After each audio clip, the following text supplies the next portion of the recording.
Open eye, feel the waves cut through me, hypnotized by the sounds I'm breathing in. Hold tight, chemicals collide.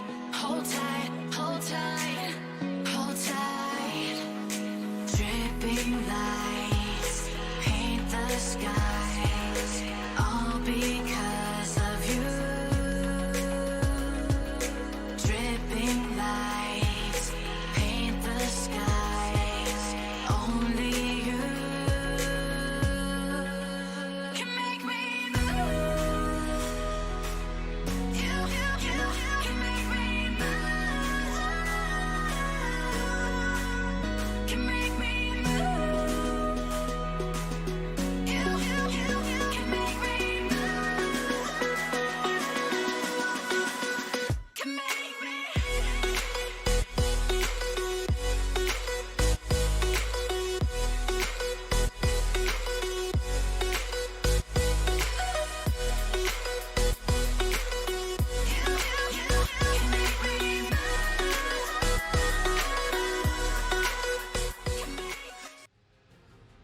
Alrighty, hello everyone, and welcome to week number 5 action between VBU Plutonium and Hyperion Sword. I am the play-by-play clutch, joined by Exernian yet again. We got Matt Pizza Gap. The dude is in Colorado. Just FF. Dude, yeah, literally yesterday we were like, yo, Matt Pizza, you gonna be there for the pregame show? He was like, hold on, let me get back to you. An hour later, he's like, nope, no, okay. And then I'm like, you casting today? He's like, nope. So I'm in Colorado. I'm like, okay, man. But yeah, I mean, exciting matchup is like VBU Plutonium versus Hyperion Sword. We didn't really mention it on the pregame show. Wingman, really awesome guy. You know, Wingman, but you can't have a name like Wingman and just not be really cool. Has some stats. He was saying just statistically, this is going to be that closest series of the week. Yeah, and I can't wait to see this because, I mean, obviously we have VBU, who's like a solid middle of the pack team. They've looked, you know, had some high highs, but also had some low lows. And Hyperion, most of the season, have not looked the best, right? But they did win last week, and they're starting to pick up momentum. So it'll be a really good test to see if Hyperion, you know, if they're for playoffs or if last week was just a fluke. Yeah, VBU Plutonium starting off with that B1 Nautilus. I'm not the fondest of the B1 Nautilus. I know you are as well, Clutch. Like, I mean, like, imagine if they just pick Janna, bro. Like, I don't know. What does Nautilus do? I do like the pick, though. I think it's really strong, especially into lanes like Jinx that can be suspectable early, and they're going to lock in that Jinx Thresh. So, you know, could be a bit of a safer bot lane, especially if Thresh is playing for his Lantern for Jinx. And if they can survive that early game, Jinx can become that team fighting menace that she was known for quite earlier before she got nerfed. Yeah, and Jinx is still strong ADC right now. I mean, you give Jinx one reset, have fun playing the game, basically. She's just going to run over your team. Now, the B1 Nautilus is a little interesting because there's a lot of counters, right? And we see the Nautilus kind of picked a prio pick a lot. There are a lot of counters, but like, again, if you are just so comfortable on this pick, you can't just blind it, right? Like, if this is like, you know, one of your best supports and you're super comfy in any matchup, then yeah, I could definitely see this being picked up first, as we see the Jhin and the Corki picked for the side of VB Plutonium. So Merciful Crow gonna be on the Corki in the mid lane. Scaling mid laner, Corki is one of those champions, like we saw again and again, Kyten, especially last season on that Corki, left unchecked, can really just, you know, without saying any bad words, can really decimate your team, right?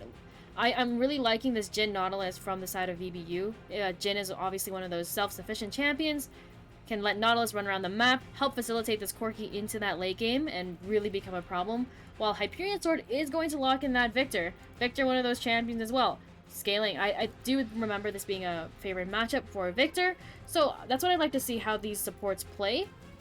Hyperion Sword is hovering a Zeri ban, even though they've locked in their ADC, guys. Zeri's an ADC. Unless there's like a really spicy like Zeri top pick, or... Could be. I'm getting PTSD. I swear we're like playing on 2 patches behind with like these picks, man. I'm like, yeah, is this the right patch? Like, what's going on here? But we see the Olaf ban coming through. Glada in the jungle for VB Plutonium. One of those carry junglers in the league.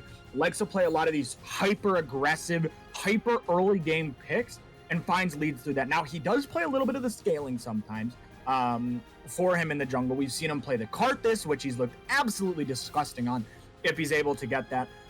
But definitely the carry for the side of VBU. They play a lot around Glada. And for Hyperion, it's all about their mid lane. Inferno SK, we're finally going to get to see him. I've had really, really high praise for this guy. I think he's one of the best mid laners in the league. But it just doesn't look like it because obviously Hyperion, they haven't been doing so well. They have been struggling, as we see the Mordekaiser Rammus banned for the side of VBU. And for the side of Hyperion, it is the Olaf Zinzao with the Viego lock-in.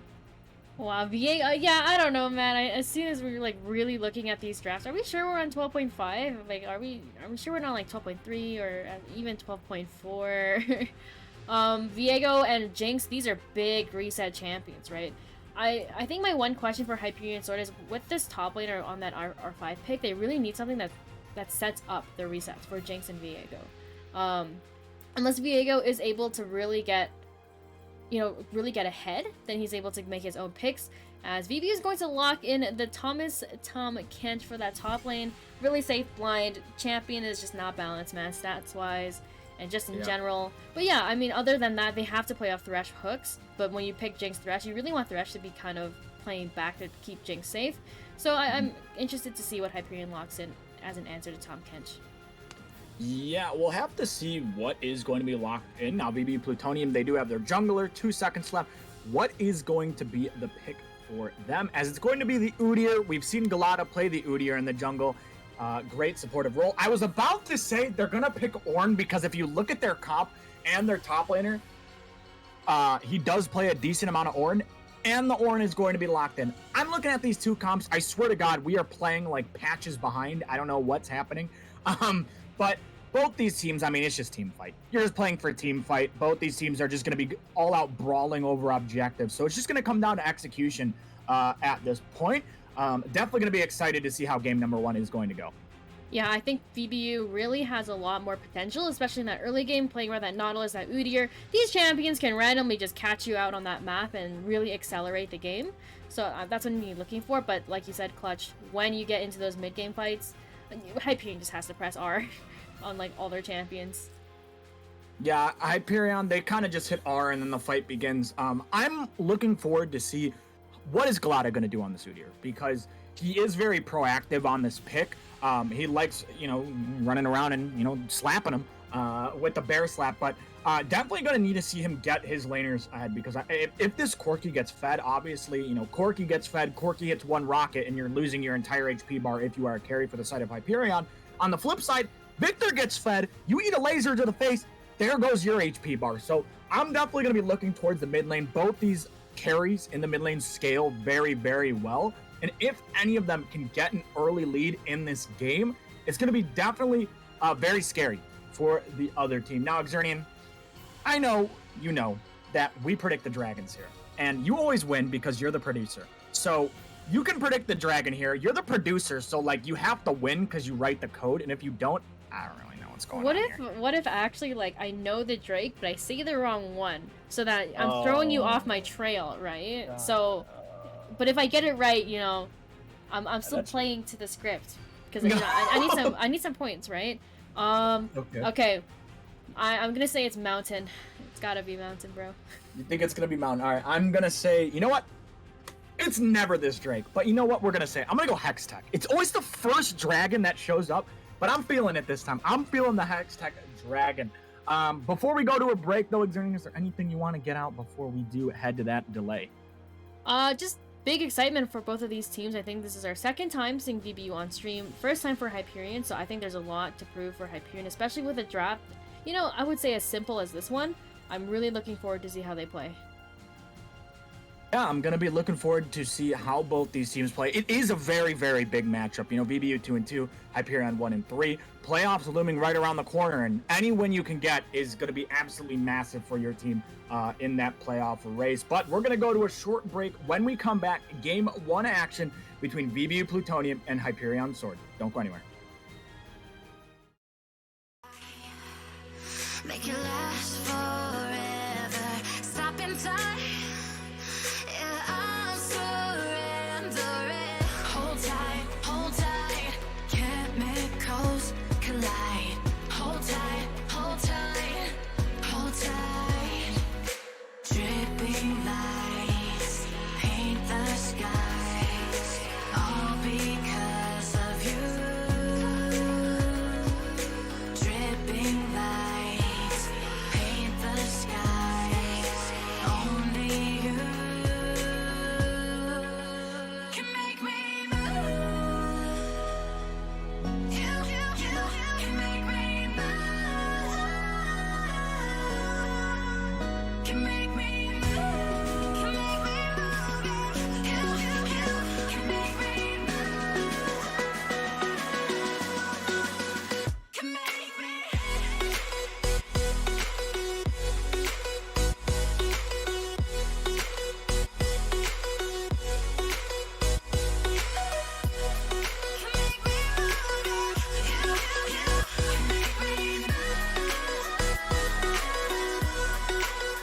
Can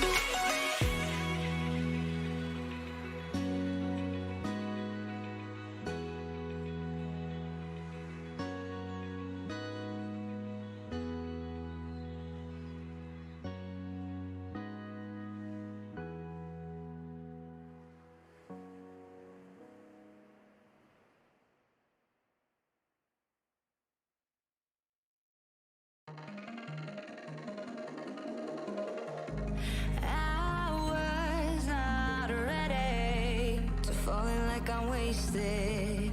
My heart grows heavy.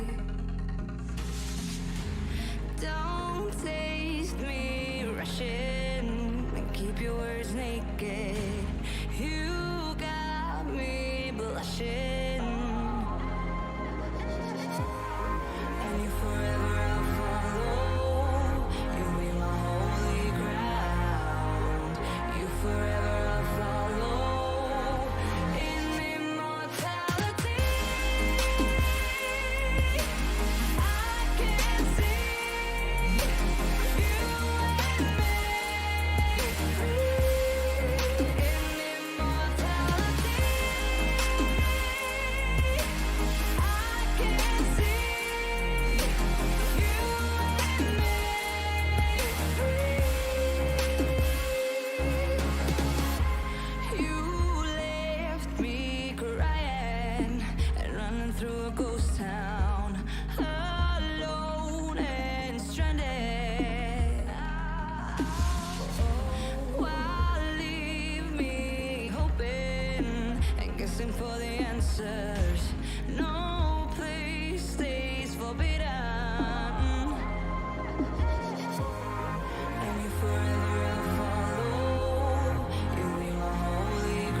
Hello, everyone, and welcome to Game 1 VBU on the blue side, taking on Hyperion on the red side. Xerneans, looks like I'm not going to be able to say much as we already have an invade coming through from VBU. Ooh, I like it. Spicy level ones if, you guys are They're stacked, Pack-a-Paul never mind. fans. Aw, man, okay. Unfortunate. Hyperion is just gonna do that classic 5-point. They're just chilling. I think maybe VBU was expecting that they invade with the Thresh, but you have Thresh versus Nautilus, and then it really becomes a problem, I think. It's not too bad if Hyperion loses maybe like 1 kill early, but oh, they're walking in. Oh, it's a late invade. Oh, it's going to be spotted out, though. I think they should have hugged the wall. But I guess they get them to place a ward, and now they're just going to walk out. I mean, at the end of the day, nothing does happen.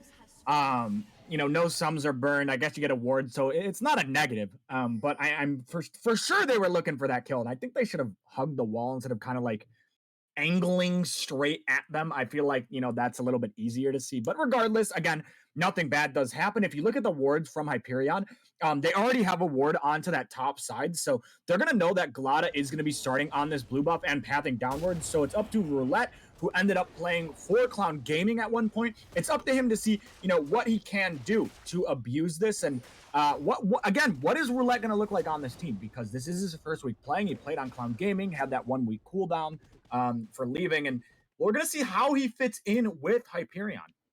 Yeah, and I mean, both bot lanes actually did try to fake leash, whereas VBU, they were spotted out on that ward, like you said. But Hyperion, they didn't have any wards in their jungle, so technically they are coming out a little bit ahead on that vision game. We're going to see a little bit of trading in that top lane. Look at Tom Kench, man. You can't tell me that champion's balanced. Man, every time I see a TK, like, even a Fed TK. You know how scary a Fed TK? This guy just walks at your team. You like use all your cooldowns, all your ults, and then he just gets like half his HP back, and you're like, okay, like how do I play the game? As in the mid lane, Inferno SK is really laying the smackdown onto Merciful Crow early on.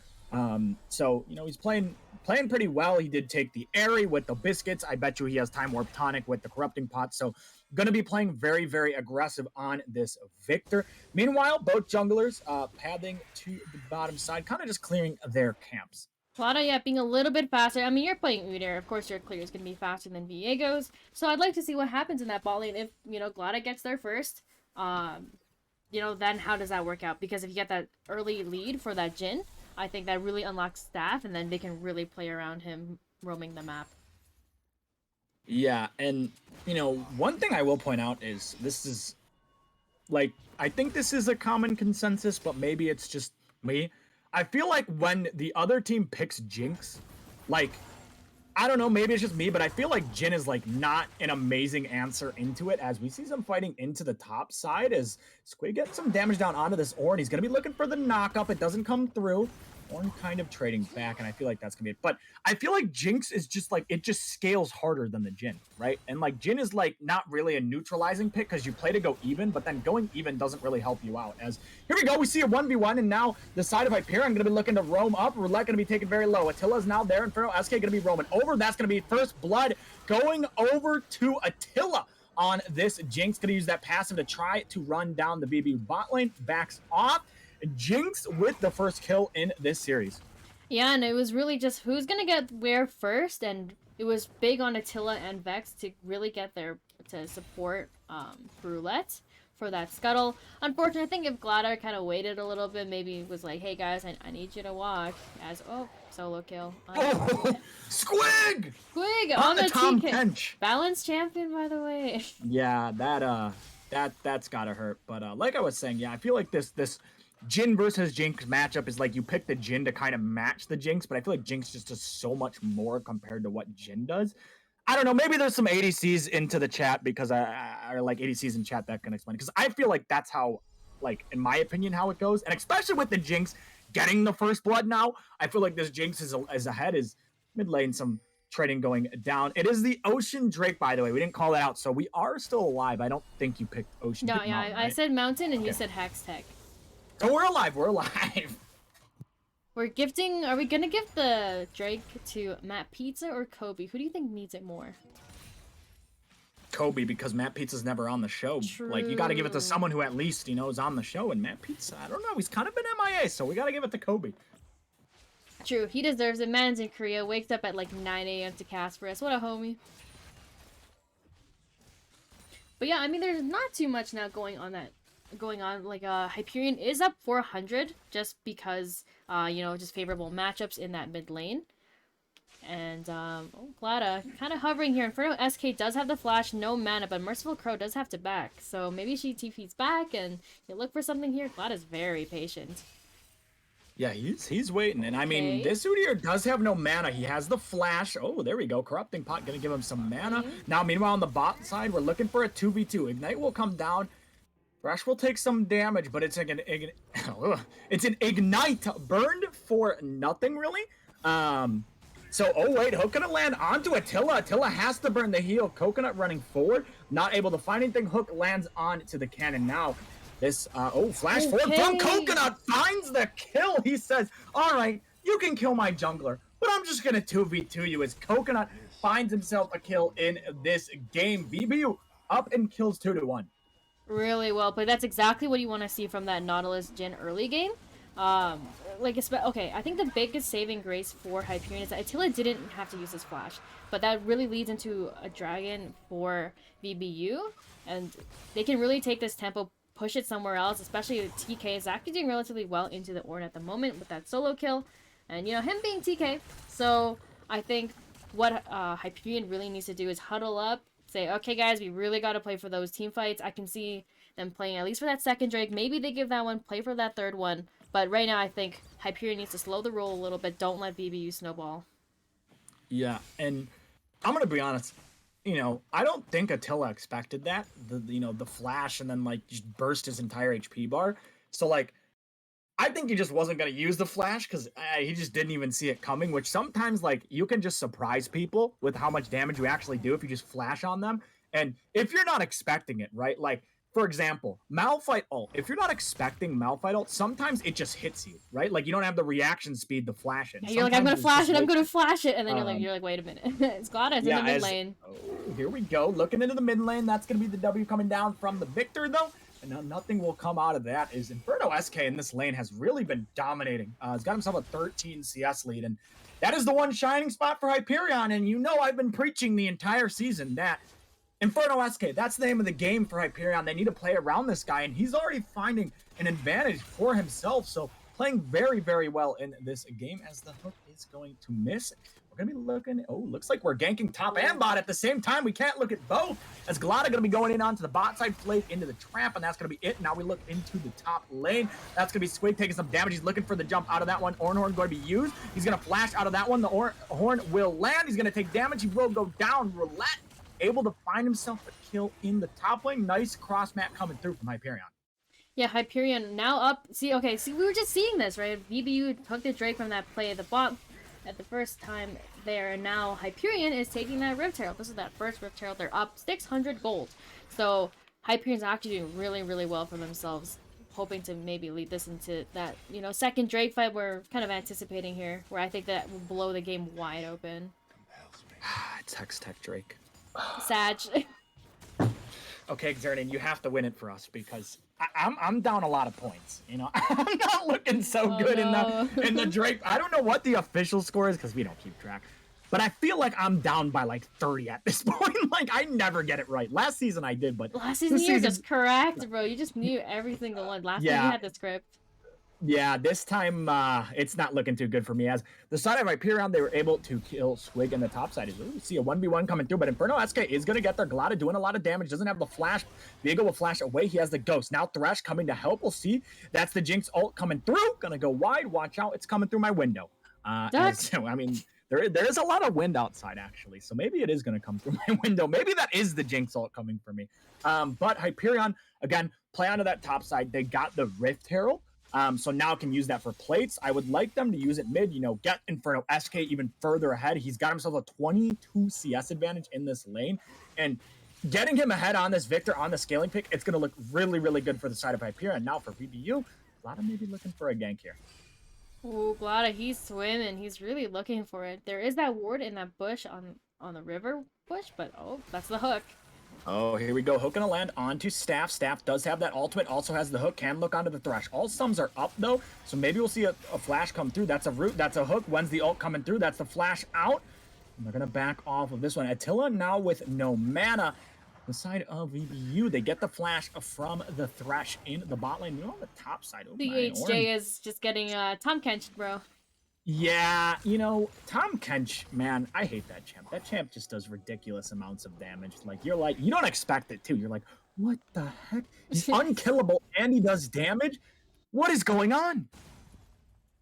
Yeah, I mean, Tom Kench, man. Oh, he's looking for the W. Okay, nah, it's close, it's close. But like you were saying, Yeah. I would really like to see that Rift Herald in that mid lane. Inferno SK is obviously winning this matchup, up almost 30 CS now. Oh. Okay, Attila scared me for a second there, bro. Oh, here we go. Curtain Call going to be coming out, looking to get damage onto Attila. Should be able to land for 3 shots, and Attila's really low. So this is basically going to be, I feel like, a 2v2 somewhat, as they're going to be looking onto Coconut. Glada is running there. Coconut most likely will go down. He's going to be able to dodge that one out. He's kiting. Staff wannabe can't peel him, though. Hook comes through. They're not able to turn onto Attila. Attila picks up the kill. Attila going to be running away. That's the Ignite coming through. Staff picks up a kill. Now they're going to be looking to go back onto this Thresh, who has no flash. He has no ultimate. He for sure is going to be going down. Play going to come out. When is the Hook going to be back up? Glada just going to stun him, run him down. Should be able to pick up this one. So actually really well played from the side of VBU's bot lane. Yeah, a little bit of an overchase for Hyperion there, as that's going to lead into the Hex Tech Drake for VBU here. So if we take a look at that one more time, actually, I'm going to cut you off here. So, I mean, it starts off really well for Hyperion, right? They're chasing down. It just chases a little bit too far. They don't have enough damage to actually finish Coconut as quickly as they would like to. And I think here is where the chase really starts. You take the kill, run away, and unfortunately turn around, right? You know, Glada's fast. He's a bear, man. He's Udyr. So he's going super fast, and it just is the overchase. I think it's otherwise really well played from Hyperion. But again, that leads into that second Drake, so we don't get to see that team fight. So third Drake clutch. That's the play I'm looking for, where Hyperion, they get to press R. That's where their team comp really, really shines. Xernian, you gave me a point. It was Mountain. Oh my god. You predicted Mountain. I'm on the board! Let's go! Matt Pizza, or no, Kobe doesn't win today. No win for Kobe, as I knew it, man. It looks like Crow. Yeah, you know, you still have the script, so of course you're gonna win. As Crow did use the package to get out of that one. That's going to be the Rift used in the mid lane. Actually, Victor didn't get any of that gold. That went all to Viego. So I feel like a little bit of a mistake. But I mean, Viego getting the gold isn't the end of the world. I mean, Viego is ahead 1-0-2 now. This Victor 114 CS. So Inferno SK in the mid lane, obviously been having a great game so far in this one. Hyperion, despite being down in kills and objectives, is actually up in gold. And mainly from the CS lead, I feel like in the mid lane is where a lot of that gold's coming through. I swear that hook hits, man. That's just Nautilus hitbox. Yeah, but Inferno SK doing really, really well. Has no kills yet on that board, but if we take a look at that gold, yeah, he's got like almost 500 up on Merciful Crow at the moment. So really looking for just how they play around those chokes. If Victor can really pop off and get maybe one first kill, then CHJ. Oh, here we go. Squid gonna be going in, actually gonna eat the Ornn, spit him backwards. No flash on CHJ. Here comes the ultimate, gonna be coming out, gonna land the knockup on to the Tom Kench. Unleashed teleport is now up. We're looking at a Merciful Crow in the mid lane who gets out of that one. Trying to gank from Roulette, won't be able to find anything in that, as the W will get her out alive. The W, that's a win, bro. But overall, yeah, like Hyperion is consistently keeping a 300 to like 600 gold lead this entire game, and it's really all sitting on Inferno SK. Like we were talking about in draft, it really depends who can get that reset first, right? Whoever dies first really turns that tide for the game. Oh, that's the hook. Oh, the hook gonna be coming through. That's gonna be the flay, and nothing more gonna come through. If you can see, or well, if you can see, I mean, you can see. But in the bot lane, the side of Hyperion warding a lot of these bushes because Staff is kind of sitting in the bush and trying to get them to walk up so he can land a hook. And oh, there we go. Gonna land one into the bot lane. Thresh will take some damage and he'll sidestep out of that one. But the wards from Hyperion make it so this Nautilus can't really threaten to all in with his ultimate with the hook. And, you know, really good words from the side of Hyperion. Meanwhile, now Glada going to be taking the Rift Herald. Should be uncontested. Going to pick this one up. Squid going to be walking forward, baby. Trying to screw with them. He's going to get out of that one. Get out of jail free card as Crow is now up here. We've got a 3v3 potentially happening. They need to be careful as Inferno SK will just delete their health bars. That's the W coming out. And here we go. The fight's going to begin. Glada going to be going in. He doesn't have flash. Remember, he has that ghost. Turtle stance will not be enough. Roulette able to pick up the kill. Squig using the flash. Jinx all going to be coming through, going to hit his own teammate. You know, Victor did not like that one. As staff, here we go. The root comes through. Will he use the ultimate? Has the hook still available, I believe. Decides not to use the ult. Here we go. Curtain call going to be coming out. Going to miss the first one. Going to hit the second one. That's going to be the hook onto Attila. Will the ult come down? Staff Wannabe now going to be using the ult. That's not going to be coming through. Jinx very, very low. So is the Thresh. One more auto. IQ of a coconut gets the kill. And Staff Wannabe will pick up the other one. It's a 2v2 kingdom for VBU's bot lane. Just played so well from the side of VBU, like you were saying. Staff want to be holding onto that ult for a really, really long time, waiting for them. Oh, Squig. Okay. Going in and gonna miss the just Q. stop play things. But yeah, like Staff want to be holding onto that ult for a really, really long time, right? It really forces them, right? Attila didn't have flash that entire time. Vax had to use that box defensively, and even then it just wasn't enough because, you know, Jin is like, I don't even need to run into the box, bro. I just press R. So I think just overall really well played from the side of VBU. It's really just, you know, how does this Jin play? How do they go into these team fights? Because if Jin can stay alive, then it's going to be really hard for Hyperion to really get that win con of the resets that they want for these team fights. Yeah, and by the way, Squig is top lane with no TP, I believe. It could be bugged, no but TP. I don't think so. As they sent their entire team down here, VBU, I mean, you just elect to just not fight, right? I mean, you're going to be getting bot turret if you throw on the Rip. You're going to get top turret also. Yes, you do lose the Drake, but that's more gold into your hands as long as they don't fight. All right, doesn't matter. We're fighting as the TP actually came through from Ornn onto the top side, and VBU says, all right, we're just going to end up fighting you. Now, Glada going to be running forward. That's going to be the stun onto the Thresh. The hook comes back. Another kill goes over to Glada, and VBU, they time it perfectly. They wait for Ornn to TP, and they say, all right, we're in. They didn't even have vision of the pit, Clutch. Listen, they just knew, all right? They knew it was going to happen. As here we go, hook is going to land onto this Victor. That's a ton of damage coming through. No flash. Crow picks up the kill, and Staff Wannabe is all over the map on this Nautilus. And that's the fight that they were looking for. Like, we were just saying, this is the Drake number 3. This is the Drake that blows the game wide open, right? And I feel like there's just mixed communication from the side of Hyperion. It's either you play for that Drake, right, and you play for the fight afterwards, or you don't, right? You see all of VBU there, you know that Tom Kench doesn't have TP, and that Ornn is just expending his to match that, so either you run away and leave, or you take that fight. And Tom Kench going to be using the ult. Ornn still does have the ultimate, has the flash. We'll see if it's going to be used. Knock up, nice sidestep from CHJ. Here we go, that's going to be the ult coming through. Will he be able to get any get damage down? Ornn is going to flash away. One thing I want to point out is that they couldn't see the Ornn TP unless they looked at top tower when he was TPing, and maybe Squid called it out. But here we go, fight gonna be going down. Squid, no way he's gonna live in this one. Now it's going to be up to Glada to try to kill this Ornn. Will he be able to? The smite comes down. He is going to get the kill. Now will he be able to get out of this one? That's the bear slap coming through on Roulette. We're gonna see a 1v1. Glada is just taking this one, and he's just not dying. Finally, he goes down. Jinx ult going through my window yet again. Oh my god, how many times do I have to fix my window? if you think about it, Clutch, where do all the Jinx rockets go, right? Because, like, do you think they lose momentum as they keep going in the air? I feel like, yeah, they have to eventually. I don't think it can just keep going. And I feel like eventually it's going to crash into something, right? Like, it can't just, like, keep going. It's either going to crash into something or it's just going to die out. Because, like, you're going across Summoner's Rift.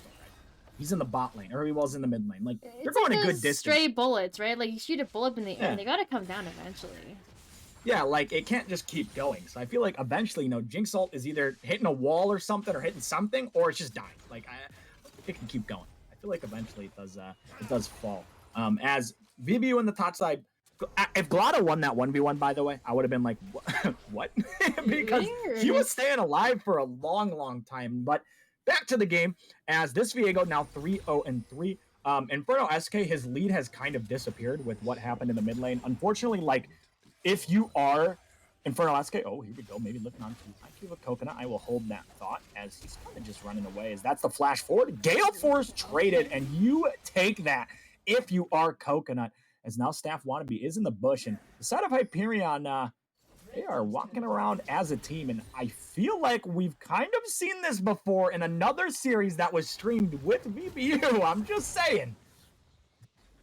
Yeah, Squig is really just taking every single tower up there now. He started with that first one, now he's gonna keep going. Oh, that's the hook. The hook gonna be coming through. They're looking on to this Thresh. Thresh, no flash. Ult gonna come down. Now the Ornn is going to use his ult. Tom Kench is gonna be TPing. Will they be able to win this fight? Glada gonna be staying alive. Gonna get knocked up. Squig is now here. Going to get hooked. They're looking onto this Ornn. Ornn, no flash, no ult. That's the Jinx ult. Will land. Not gonna do enough damage. Squig gonna be walking forward with that W, looking for this Thresh. Rocket will land. That's one more rocket. He goes down. Squig gonna flash forward. Staff gonna flash forward. They really want to get these kills. Staff will be able to pick up the kill. Hook is going to miss on Inferno SK. He's running away. He's gonna get slowed. Now that's gonna be the jump coming through. Staff all he has to do is auto. Root comes down. And now gonna be airborne, gonna be going down. That's gonna be the E. Merciful Crow gonna be trying to get out of this one. That's gonna be the ult being used, and the side of VBU will pick themselves up 3 kills in the bot lane. And I think we're just seeing this over and over again from Hyperion. They are just overstaying their welcome. You know, you got that Jin's Gale Force, and then you take that. Like, say you know that going into the next fight, he's only gonna have to depend on Flash, instead of just using Gale Force and Flash. So them just kind of staying around in that jungle, or you just cut your losses. You say, okay, bro, you got caught. Bye bye. So I think taking that, just cutting your loss instead of losing just one member, you're losing 3 for that play. It really, really hurts Hyperion. Yeah, and I VBU now with the 3K lead. I feel like they've kind of got control of this game, but the Drake is going to be spawning soon, as one rocket is going to do half of Attila's HP bar. As Corki is kind of online now. You know, Finish they were out able to Ludens, pick up and then Inferno yep. SK. They were able to pick up Inferno SK. Yeah, has the Ludens, has the Momentum, even has the package. So I feel like this Drake is probably just going to go to the side of VBU. And if Hyperion fight this, you know, Baron is up. As here we go. Ornn going to use the ult. That's going to be hook landing. Jinx ult going to be coming down. We got a fight on 2 fronts. IQ with a Coconut will just fall. Now it's on the Merciful Crow to be able to do all the damage in the fight. They're looking for Attila. Will they be able to get Attila? The answer is yes. Merciful Crow needs to stay alive, as that's going to be shut down over to the Viego on the other side of the fight. CHJ does go down, and it's a 2v3 for the side of VBU. They need to somehow be able to kill the side of Hyperion. Squig gonna be alive. That's gonna be the hook. It's going to miss. Squig gonna be taking damage. Now gonna use the gray health. Ultimate will be used. Vex Alistair going to use the hook. Will they be able to kill him? The answer is no. He stays alive. Oh no, does eventually go down, and it's gonna be an ace for the side of Hyperion of 5 for 3, and this Viego is online. Oh my goodness, cause we're just seeing this game. It's now looking really back and forth. VBU before that fight, I think, had like a 3 or 4K gold lead, and now it's dissipated to about like 2 or 1 and 1.7K. So if we take a look at that fight one more time, it just really started off really, really badly. IQ of a Coconut is already dead, right? Without him, your Jhin, he's basically all of your gold. Didn't have that Gale Force, but didn't use his flash, and Attila is caught out as well before, and I mean, I don't have anything else to say other than they're just outnumbered. Inferno SK is that member who stays alive in that fight, and he's the one that you need to stay alive. Obviously, they can take that, and they've transitioned into a dragon, Yep. and the game is now just kind of back into its even state almost. Yeah, and Jhin, I feel like kind of just didn't play with the front line. Like, the fight was really split, and the fact that Jhin just got bursted down and died instantly was kind of the reason why Hyperion won the fight. I feel like if Jhin stays alive, then, like, I mean, VBU most likely is going to win the fight. But Jhin kind of walking too far forward, getting caught out, gives Hyperion a way back in this game. Now, VBU is still ahead. It's not really a huge lead. It's only 2Ks. Glada is here. Baron is up. I don't think either team will do it. Hook is going to miss, and the Flay. Meanwhile, the side of Hyperion trying to siege this top turret, because VBU is sending over reinforcements, but Jhin is kind of just pushing mid. I think they're just gonna dive. Okay, here we go. Squig going to be fighting Roulette. That's going to be the Ornn going to be used. Squig does not have the flash. He's going to get brought in. Nothing he can do. He will fall down. Kill does go over to the Thresh. Meanwhile, VBU, they do take that mid turret. The side of Hyperion are continuing to push down this top side, as Glada might get engaged on. Roulette does miss the tongue lash. Glada going to be walking up. The carries from the side of VBU are on the way. That's going to be the curtain call going to be used. Will VBU fancy themselves a fight here? We see Galata running forward. Staff Wannabe is also running in. This is going to be a 4v5. They need the Jin. They need the Corki to get in. Meanwhile, IQ of a Coconut trying to 1v1 the Victor. And will he be able to stay alive? The answer is yes. He does stay alive. Now it's going to be a 3v3. Will VBU be able to win this? Merciful Crow is still alive. Gets hooked. Merciful Crow needs to do a lot of the damage in this fight. Meanwhile, Roulette going to be chasing down the Jin. Jin will 100% be going down. Double kill going to be going over to Roulette. Staff going to be running away. Hook going to land. Merciful Crow. That's no man on Attila. That's a huge rocket coming through. That's another rocket. Attila, he's barely staying alive. Will he go down? The answer is yes. Now Merciful Crow going to be fighting Roulette. Viego going to be running down this Corki. Viego should be able to pick up this kill. That's the flash out though. Meanwhile, Squig is on the way. Merciful Crow barely stays alive. And what is happening in this game? That fight was so back and forth. First it's like, yeah, VBU is doing well, and then Hyperion is like doing well, and then no, VBU is losing, or Hyperion? I don't know how even IQ of a Coconut ends up like running all the way to the jungle in the river, and Roulette is there too anyways. So I think overall, just someone needs to kill this Viego. He's sitting with a 700 gold shutdown, 1,000 gold to whoever can claim his bounty, and that's what they have to play off of, right? Like Roulette, like I said earlier in the draft, he's strong enough that he can create these own picks for himself and start the reset city that he and Jinx both need. And I mean, we were kind of seeing a little bit of it. Gold lead is entirely gone for VBU now, both even in gold.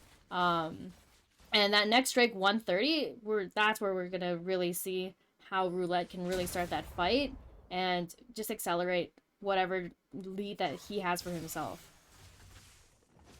Yeah, this game is so close as if the hook landed. Oh no. Oh, no. Right when the Baron's there and we have no flash on Udyr, I would have been like, uh-oh.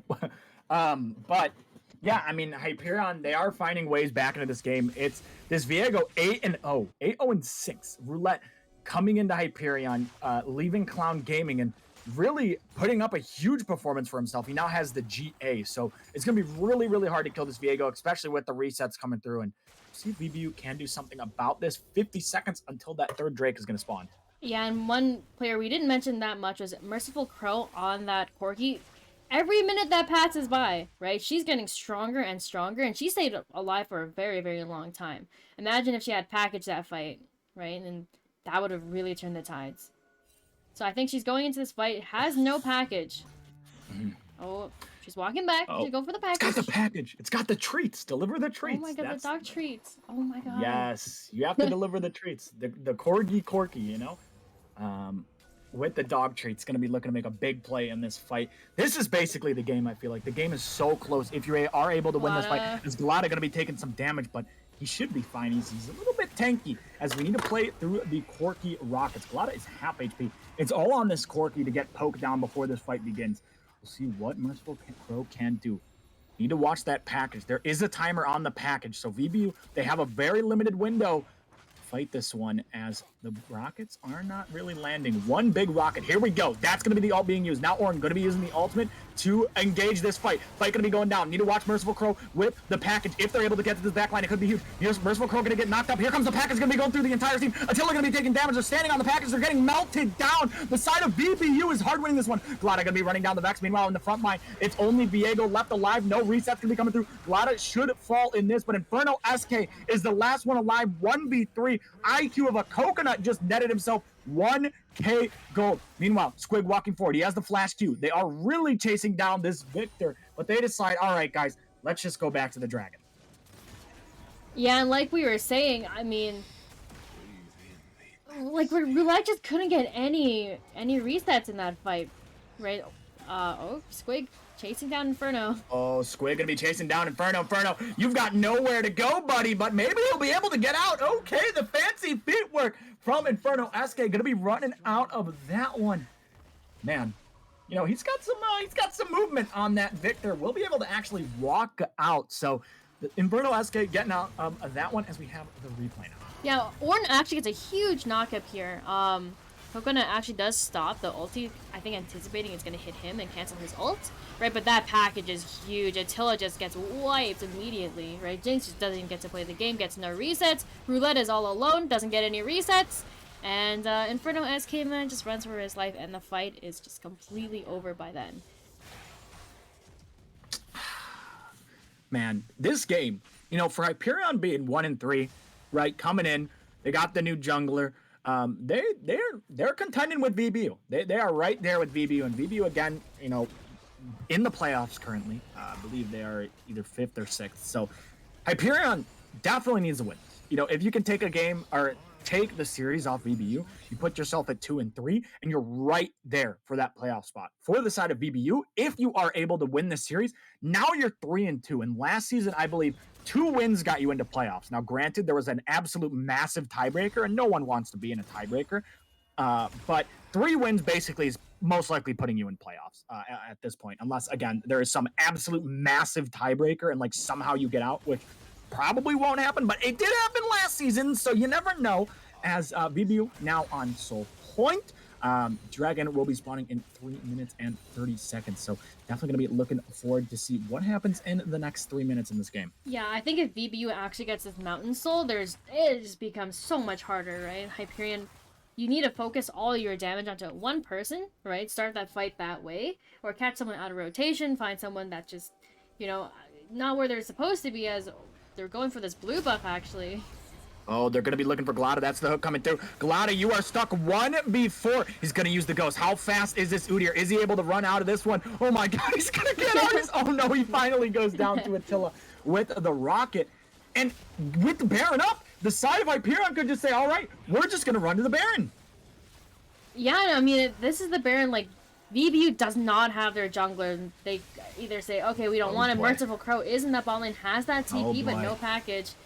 All right, she's it's down to TPing. 6K. TP gonna be coming through. Curtain call gonna be coming out. VBU, you need to somehow kill them. You need to stop this Baron, as that's the Jin using the curtain call. It's now down to 4K. As here we go, the fight's gonna begin. That's a huge stun onto the backside. Staff gonna be able to pick up one. That's another one going down. It's down to 3K. They have to be able to stop this Baron. It's gonna keep going, and VBU could potentially take it. Now they're gonna be looking on to CHJ. Merciful Crow gonna be taking so much damage. Watch this Viego as it's back in the pit. IQ of a Coconut gonna be walking forward. Gravity Field gonna come down. Now Inferno, SK, and Roulette still alive. That's the Baron regenning HP. 2.6K. We see Squid gonna be walking forward. Roulette very, very low. Hook is going to miss. Inferno, SK is gonna be taking damage. He's going to be going down. There's no way you're going to live this one, as Tom Kent will pick up the kill. And a disaster from the side of Hyperion as they start the Baron, but they go down. Yeah, and that's the thing. When you're starting a Drake or Baron or any objective like that, you need to know. You have the numbers. Just fight. Don't let them poke you, right? You know that Merciful Crow is TPing. Unfortunately, CHJ wasn't able to cancel it, right? And it was huge damage. I think the first rocket just blasted more than half their HP, and Roulette is still alive. I don't know if this is it, man. He's got to sneak in. Now it's down to 3K there. Bursting is Jinx all going to be coming down. Now down to 3K. And VBU, they make the right call. They say, stop hitting the Baron. Turn on to this Viego. They kill the Viego, and they go back to the Baron to finish it. Really well played from the side of VBU. Yeah, and this game just is... I don't know, man. It's on a teeter-totter. It's going up and down for both sides, but really, really convincing fight from the side of VBU. Now giving themselves that 5K gold lead that they really need to... They really need it, honestly. Now that Merciful Crow kind of unlocked, has that Tiamat, or that Ravenous Hydra finished, excuse me. I mean, Drake, 50 seconds, that Soul, Mountain Soul, like we were saying, for VBU, could just be basically the game at this point. Yeah, I mean, 40 seconds, VBU now has the Baron. They've got themselves a 5K lead, and you've got to think that, you know, once this Soul goes over a VBU, they should be able to close this one out. Now, we did say that last time, and VBU ended up throwing a little bit of their lead away, but now with the Baron... It's different, okay? It's not a... Oh, that's going to be the hook coming through. That's going to be the Flay IQ of a Coconut walking forward. He doesn't have the flash. Ornhorn going to come out. He will get knocked up. Ignite is going down. Jinx ult is used, and that's going to be the Jin falling in this one. Now it's all on to Merciful Crow. She has the package. That's the ult coming through. The poke is starting to land. It's a 4v5 for VBU. Watch the package. How much can it do here? If she packages in, it could do so much damage. Or Orn is kind of getting shredded down. When is the package going to be used? Merciful Crow, all eyes are on you. She has the package. Now they're going to be going in. Merciful Crow going to be back and forth. Side of Hyperion taking a ton of damage. Glada gonna be running forward. When is the package gonna be used? You gotta use it soon. As that, now here we go. The package gonna come through, and the HP bars are just eviscerated from the side of Hyperion. Merciful Crow does go down though. The health bars are super low, but they have no damage. They can't kill them. As Hyperion, Staff Wannabe will go down, and Hyperion triple kill to Inferno SK on the victor. And there goes the Baron buff. That's exactly what we were saying, Clutch. Like, you had that perfect start to that fight. Vex Alistar actually getting that hook onto a Coconut. And it really just propels the rest of the fight from there. They don't have any more damage to really kill anybody. You see at this point, Merciful Crow's holding onto that package for so long, right? But eventually, Inferno SK is able to just unleash onto their team. And, Vex Alistair does actually get sniped, by the way. Okay, well, and where's one more snipe right here? No, he's gonna flash. Run away. Run away, Inferno, run. Coconut. He's fast. They call him. Does not have the Gale Force, no flash. He's chasing. That's the chasing. Oh my! Wait, that was so much damage, by the way. As Coconut, where are you gonna go? You're running the wrong way. He's gonna try to kite this one out. That fourth shot coming through. It's not gonna be enough, as he will fall. But he took two with him. He did take two people down with him, but Coconut able to snipe down the Thresh with his ultimate, and then also take down the Victor in the mid lane. This game is so back and forth. VBU with the 4K gold lead, the Mountain Drake spawning in 4 minutes, and this time, no matter what, someone is going to get the soul. Yeah, and if Hyperion gets the soul, it really depends on Merciful Crow, like you were saying. On those Corky rockets, on those packages to really chunk out Hyperion before any of the fight starts. But what we were even looking at before, Attila actually landing that rocket on Coconut to finish him, really, I honestly think that was the game-winning part of that fight. Because then it just leads into the rest, and Coconut is dead, right? Yep. So then it just, they get that, you know, it just leads into everything else clutch. So this is the fight. Okay, every single Drake, we're saying 330 on this Drake, 220 on the Baron. I really want to see teams set up that vision that they need, because honestly, any easy pick that you get can honestly just win you the game. You don't even need the other objectives. Yeah, and this game is, it's been a banger. We've had 57 kills in 37 minutes. There's over a kill a minute. Both these teams, they're going in as Squig might actually be caught out. Crow is here, though, so maybe Crow will be able to stop the engage potentially, as it's going to be some damage on to Roulette. Side of VBU walking forward. And now this Ornn, oh my god, how many HP bars is this? How much HP does this guy have? As here we go, that's going to be the Jhin ult being used. Not able to find anything in that one. Yeah, how much HP does Ornn have, by the way? It's got to be like 4,878, my friend. So this is one of those games where you go, okay, guys, we need to ignore Ornn and kill everybody else. Guys, we're just never killing Ornn in a team fight. We just have to let him kind of do his thing. We just kill the rest of the team. Yeah, that's the biggest thing. They don't have any way to really kill Ornn, because Coconut's going to be focused on at least killing, I think, Roulette. At least, and Roulette does have that GA. It's currently on cooldown. But, you know, once he has that GA up, that's who you're going to have to focus all your damage on. Because this guy gets a reset, then bye-bye, Coconut. You don't have a GA, and he does. Yeah, and one thing I will say is Coconut has LDR and Last Whisper. I don't think he will. I'm not I'm not an ADC player, but oh, the hook is going to land on a Squig. Now Squig, will he be able to get out? He does have that flash. He's tanking so much damage. Basically has 2 health bars. He has to burn the flash. Jinx ult is now going to be used. Ornn going to be looking for the flank. Potentially has that ultimate. Could start out a fight. Xernean, look at the top right. What's going on there? What's what's happening there? I don't know. Like, what are we looking at? -39. -39. Oh god. No. But yeah, this match has been, you know, it's been fighting. We for sure had action. This is not one of those where you're falling asleep. This is definitely the match for the week, as it looks like right now. As that was a crit Jhin auto that I did 1k, I believe. That's a lot of damage coming through from this Jhin. He is now backing. Baron has spawned. Does he have IE? Okay, so Jhin is basically full build. I mean, he is full build. But now has the IE, which is like a massive spike. Dude, this Jhin 4th shot is going to do so much damage if he can hit a carry. Yeah, as the game goes longer, too, one thing we didn't really mention was the ornaments coming out. Attila does have that Ornn item, Gale Force. I do not know the name for it, for the love of God of me. But that's the one thing we were looking out for, too, right? These champions, Inferno SK, actually super strong, has the Ludens as well, that's the upgraded one. So, has that Rabadons, has that Void Staff, and Lichbane. Inferno SK really depends. How does he play these fights? How does he tether and use his stun? As They're really, like, they have the package up. Look at that damage. He's actually doing some damage, like a good chunk on TK. So it really depends. Look at that. Look at those lasers, man. Yeah, these lasers are really going to start to hurt if VBU doesn't do anything. They have the package. Now the Drake's going to be spawning. Curtain Call going to be coming out, and now the Oran's looking to engage. That's a 5-man knockup coming through. Jigsaw going to be used. Now Merciful Crow, you have to use the package. You got to get something done because your front line is just getting melted apart. The back line's walking forward. Merciful Crow is now going to use the package. Now going to run away. Going to be melting down the HP bars. That's thrashed down, but Attila with the reset. Now going to be running forward. IQ of a Coconut flashes forward. He's going to be able to find one. Is he going to be able to find two? The answer is yes. Can he kill Roulette? That's a triple kill coming over. Could this be the penta kill? Roulette's going to get tagged. They're looking to potentially take down side of Hyperion. There's 2 left. IQ of a Coconut.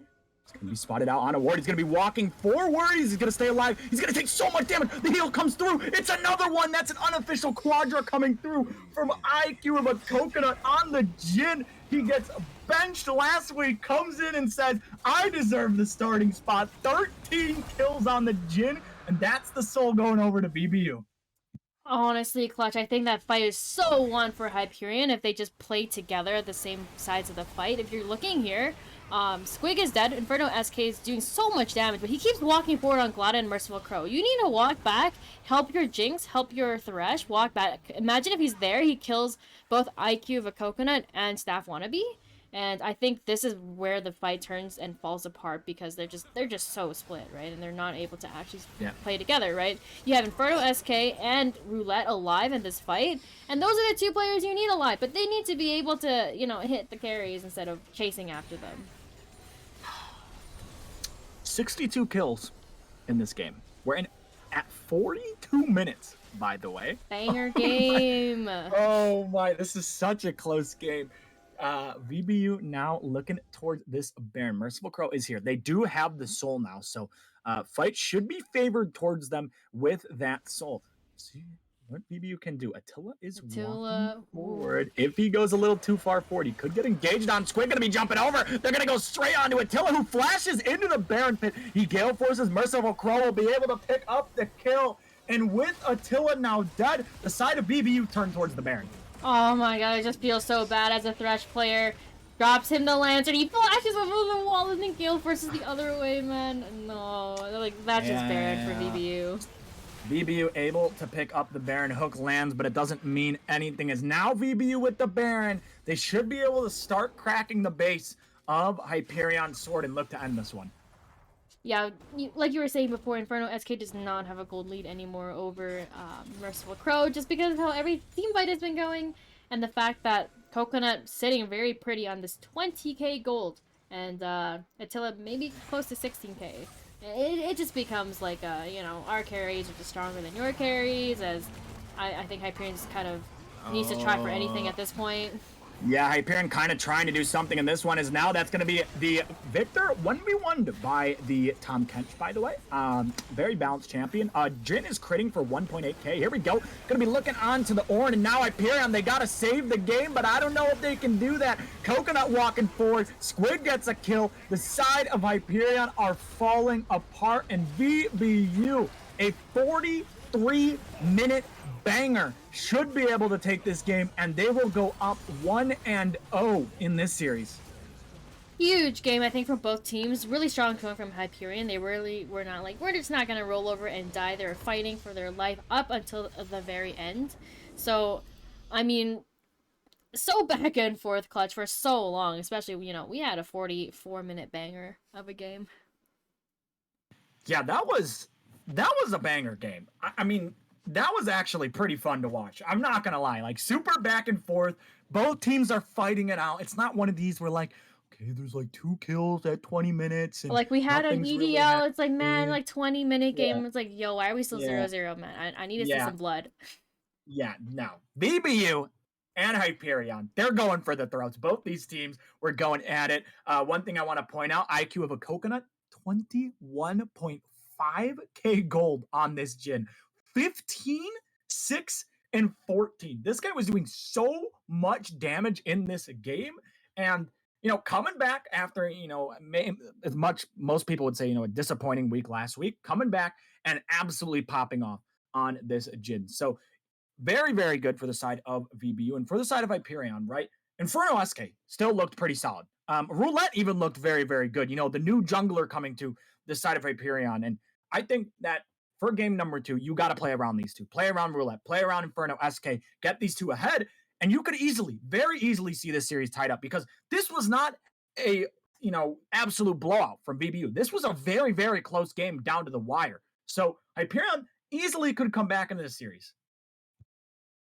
Yeah, and Clutch, just looking at, you know, even going into next game, maybe you've got to like redistribute your bans across the players. Maybe you've got to start banning stuff from Coconut, right? Or, you know, Wannabe, really strong showing, especially in that early game, that 2v2 from Coconut and Staff. It was really, really convincing, I think, from them. So I would really like to see, you know, how Hyperion adjusts their draft and, you know, their game plan going to the second game. And yeah, definitely got to think of what to do for game number 2 from the side of Hyperion. We're going to go to a short back. We're going to go to a short break, but when we come back, game number 2 between Hyperion Sword and VBU Plutonium. We will see you there.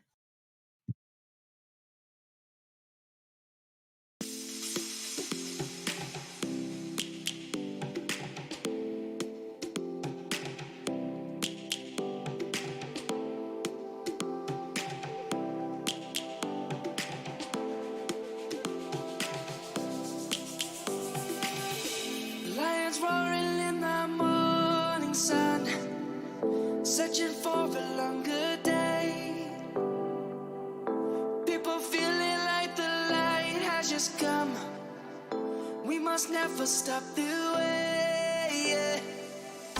Birds jumping and I hear my name, grasping into a life. Life is happy but it's so insane.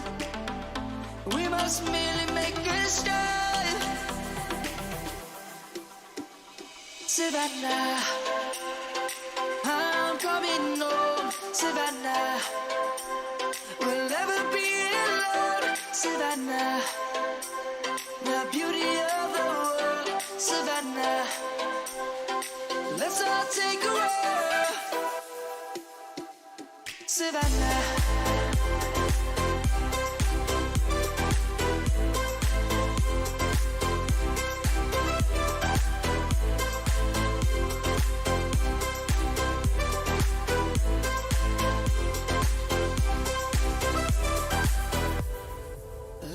Gonna come.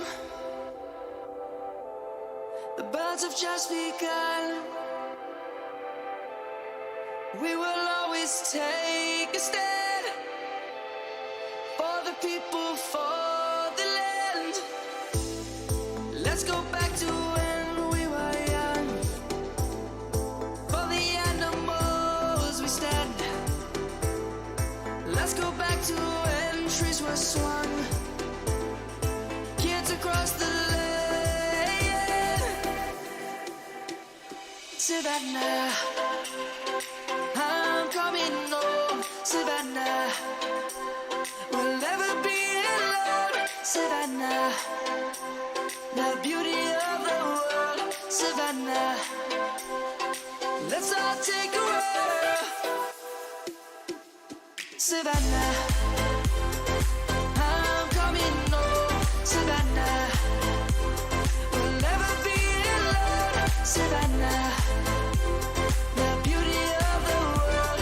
Savannah, let's all take a roll.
turned toward me and looked so weak.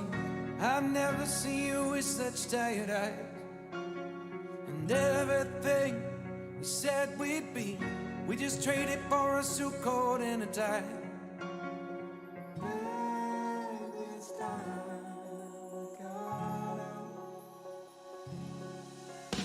And underneath the rows of trees, I will see you where the ocean meets the sky. Under your toes, the fire grows. You are ready for a different kind of life. You're silent for the wind is cold. You must return to the wild. You're silent for the wind is cold. You must return to the wild.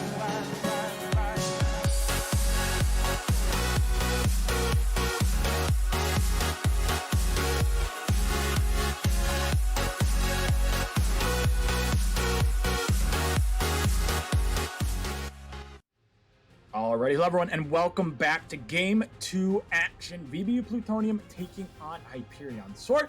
VBU on the blue side yet again with Hyperion on the red side. I am the play-by-play, joined by the color Exernian. So, Exernian, for game number 2, what do you want to see Hyperion Sword do differently in draft? Hyperion Sword, honestly, I didn't have any problems with their draft from game number 1. I think it was just on how they chose to execute it. I think the way that the game went out, maybe they can try for something a little bit stronger earlier, right? Victor was really, really strong against Merciful Crow on that Corki in that first game. But yeah, like I'm saying, they banned that Nautilus and opting to drop that Hecarim ban from the first game. And looking at these two drafts, I think, yeah, I was like, say, focus on that bot lane 2v2, take away the Nautilus. So VBU is actually going to pick up that Hecarim B1. Champion is just not balanced. I feel like I say that about a whole bunch of them, but I feel like there's got to be some truth to my word when, you know, these champions 0-0-0 run at me. Oh, bye-bye all my health, as Hyperion is going to answer with Ashe and possibly, yeah, the Alistar clutch. Ashe Alistar coming through. Now, I think you know what my thoughts on Hecarim are. That champ is so broken. This thing is absolutely insane. I swear, even Blabber said it. I think he had an interview, and he goes, yeah, if you're not playing Hecarim, then jungle's useless. Because that's how broken Hecarim is. So VBU gonna be getting the Hecarim. The thing I'm scared of, Ashe coming through. That is an immobile ADC. Super immobile. And there's a Hecarim, right? How is Ashe going to get away from this Hecarim? I mean, it's gonna be really, really hard. Now, I personally am an Ashe enjoyer. I love that champ. It has so much utility. It even just got buffed, I believe. Yeah, Ashe is slowly coming back into the meta. Yeah, I am a huge Ashe enjoyer. The only thing I'm scared of is, how do you... Oh. Uh-oh. Okay. So, this is scary from VBU. They just have the absolute wombo combo already coming out, and I'm a little bit concerned of what Hyperion is going to do about this. I do like, Alistar. It's a decent pick. But I'm a little concerned for Hyperion now because VBU has the press R comp and you die. And we know how easy to execute comps work. It usually ends up paying off for the team picking them. So we'll see what Hyperion can do as the Nunu is going to be locked in. Nunu and William going to be locked in for Hyperion Sword. I think, see, my question is, like, imagine if Hyperion Sword actually locks in something like a Syndrome. How unplayable does it become for VBU, right? They're going to ban away that Corki, so, you know, even then, like, they could look to pick Victor again, even though they banned Corki, and, you know, even though it's a favorable side for Victor, you know, they just didn't have the early game tools they need to really shut down that Corki and VBU in general to put themselves in a place to win those mid to late game team fights. So, I'm interested to see, yeah, I mean, Plutonium's going to ban that Victor away. They're like, yeah, you banned Corki, yeah, we'll just ban Victor anyways, even though you banned, winning lane for him. Yeah, and we see the Corki, we see the Victor being banned away. Maybe the side of VBU elect to play a more supportive mid. I feel like you have the MF. I mean, Hecarim does a decent amount of damage. I know Merciful Crow does like a lot of these. She can play these supportive mids, as we see the Anivia and the Corki ban. Maybe, could be coming through. We'll see. As the side of Hyperion, they ban the Corki, they ban the Anivia. We see Victor and Rise taken away. from the side of VBU. honestly, I was honestly anticipating VBU actually picking Seraphine in place of Leona there because, you know, Yeah. MF Seraphine, huge bot lane combo Mhm. already, and we know that Merciful Crow can play that in the mid lane, so it's a possible flex. So I feel like VBU kind of showed a few more cards than they really had to.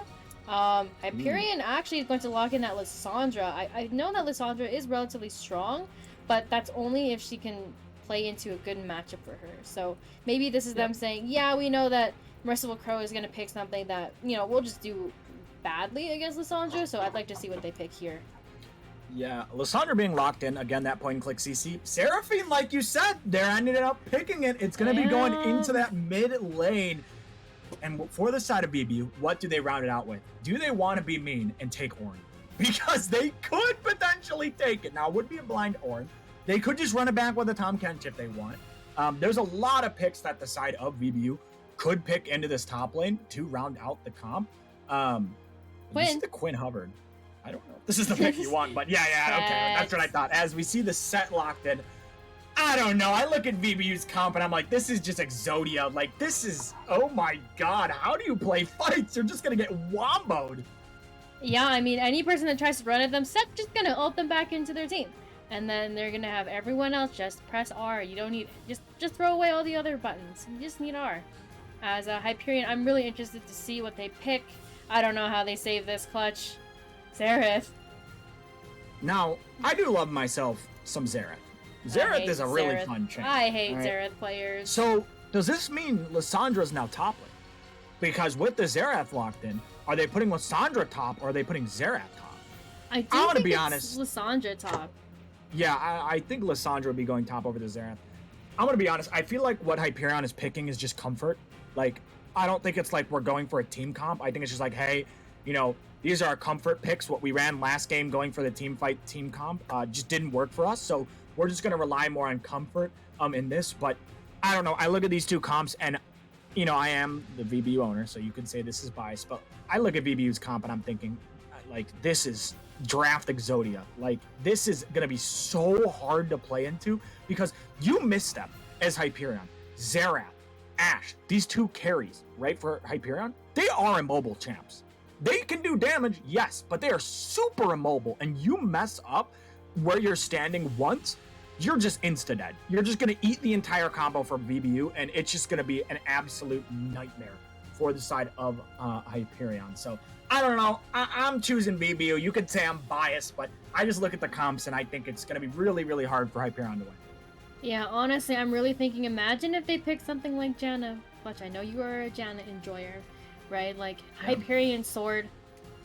Yeah, what do you do, man? Like, there's so many ways for VBU to start that fight. They have that Hecarim, who could come from the side. Leona also could come from that side, right? Or just Seraphine. Hey, Leona, just stand in front of me. I'm gonna press R. And then MF is, you know, just press R whenever. As long as she doesn't ult backwards, I'm sure it's going to be fine. So, honestly, I have to agree with you, Clutch. VBU's draft is just so much easier to execute. So, you know, especially in this way. But I do like that Hyperion tried to do something different. They said, okay, yeah, this didn't work for us. We're just going to do this and see how it goes. So I'd like to see how Hyperion executes this. Yeah, we'll have to see how Hyperion is going to execute this comp they have for themselves. Before we go to a break, Drakes, we have to predict again. What are you rolling with? You have the script, so like, my gut, get the paper out. Okay, my gut tells me Cloud. I think Cloud. Okay. Do I go with what Panzora said in the chat? Do I go Infernal? Infernal? I don't know. Do I trust Panzora? I'm going to be honest. You know what? Panzora, this is on you. I'm going to say Infernal. Panzora, if you get this wrong, just remember, you're in VBU, okay? Just remember that. All right, might see yourself off the roster. No, I'm kidding. I'll go with Infernal. You know, I trust my man Panzora, VBU Monster Mash smurfing it up. So I'll trust my boy Panzora. But with that, we're gonna head to a short break, and when we come back, Game 2 action between VBU Plutonium and Hyperion Sword. We'll see you there. Follow me down, there's no one around. Lay back and take your socks and shoes right off. That natural light is so damn polite, can make you feel just like you were young. again.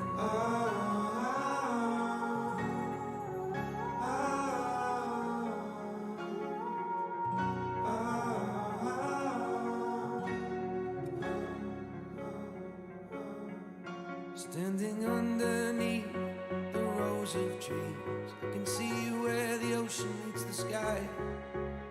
Under our clothes, a fire grows. We are ready for this life of running wild.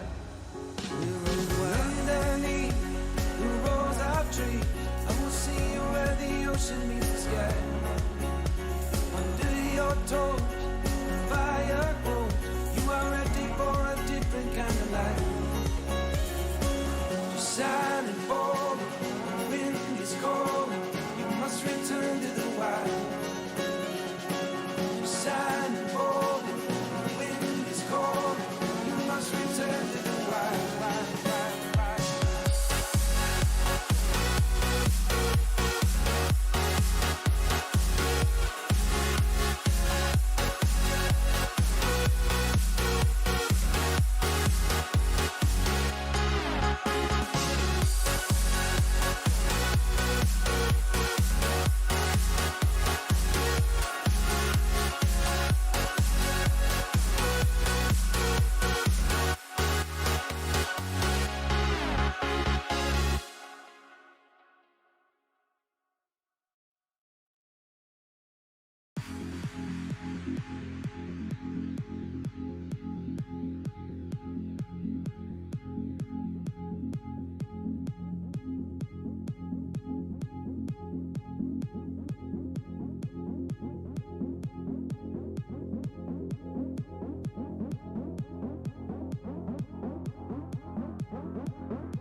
In the sky, gazing far into the night, I raise my hand to the fire, but it's no use, 'cause you can't stop it from shining through.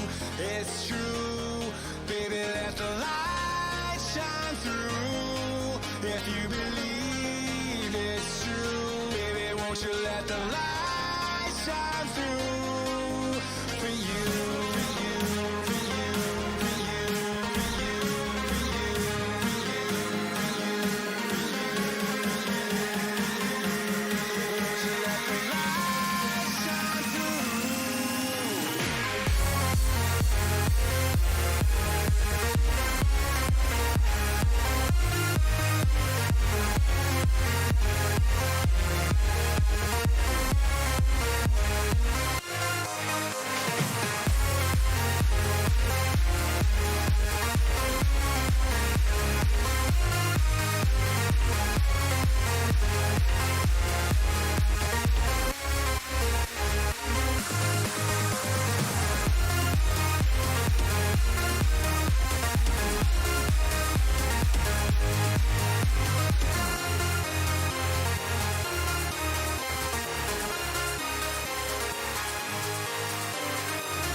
In the sky, gazing far into the night, I raise my to the fire, but it's no use, 'cause you can't stop it from shining through.